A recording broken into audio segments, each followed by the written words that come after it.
a parlé au Saint-Esprit depuis ce matin? Il doit être ton ami. C'est lui le conducteur. Il connaît la destination. Et je vous ai dit qu'il n'y a pas de relation sans destination. Donc il connaît la destination. La Bible dit qu'il sonde même les profondeurs de Dieu. Donc il connaît la volonté de Dieu pour toi. Il sait à quel niveau tu dois te trouver en ce moment. Tu dois faire du Saint-Esprit ton ami. C'est lui qui te fortifie. Tu te lèves, tu regardes l'environnement. Il est hostile.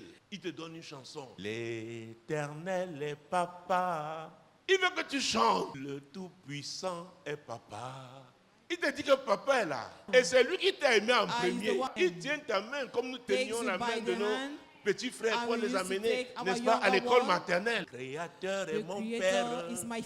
Si le Créateur est ton Père, dis-moi, si c'est le Créateur qui est ton Père, dans le monde ici qu'il a créé, qui va te vaincre? Nous, de la Nouvelle Alliance, nous avons le privilège que le Saint-Esprit vit en nous. Mais nous avons l'obligation d'entretenir une bonne relation avec lui. Quand tu crois que tout est fini, le Saint-Esprit commence à chanter. Miracle Worker, you are the Miracle Worker.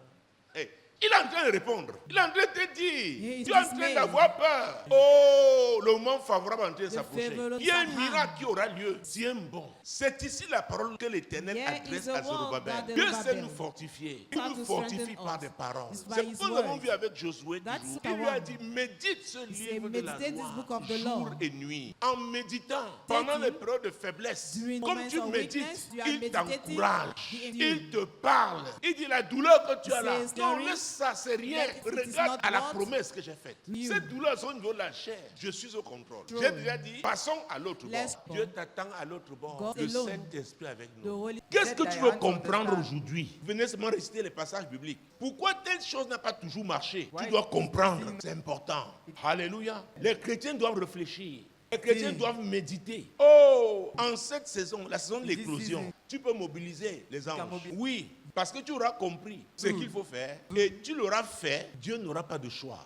C'est pourquoi dans Ézéchiel, la Bible dit, Dieu cherche un homme, Dieu cherche une femme qui va se tenir, qui va prendre des responsabilités, qui va exercer l'autorité qu'il a reçue de Dieu. Parce que quand Dieu trouve un homme qui accepte de prendre des responsabilités, de jouer son rôle, Dieu va l'utiliser. Il va ouvrir les portes. Et ce que je dis là n'a rien à voir avec les titres religieux. Certains me diront, oh, je ne suis pas pasteur, oh, je ne suis pas prophète, je ne suis pas évêque. Non. Nous savons qu'au ciel, Jésus est assis à la droite du Père, il intercède pour les saints. C'est pourquoi l'intercession est un puissant ministère. Donc il y a des choses que tu dois comprendre en fonction de ton couloir et savoir donc comment opérer dans ce couloir-là et l'éclosion aura lieu. C'est pourquoi j'ai l'habitude de dire que les activités routinières sont dangereuses. Parce qu'on fait les mêmes choses. Tu as trouvé les gens qui faisaient les mêmes choses.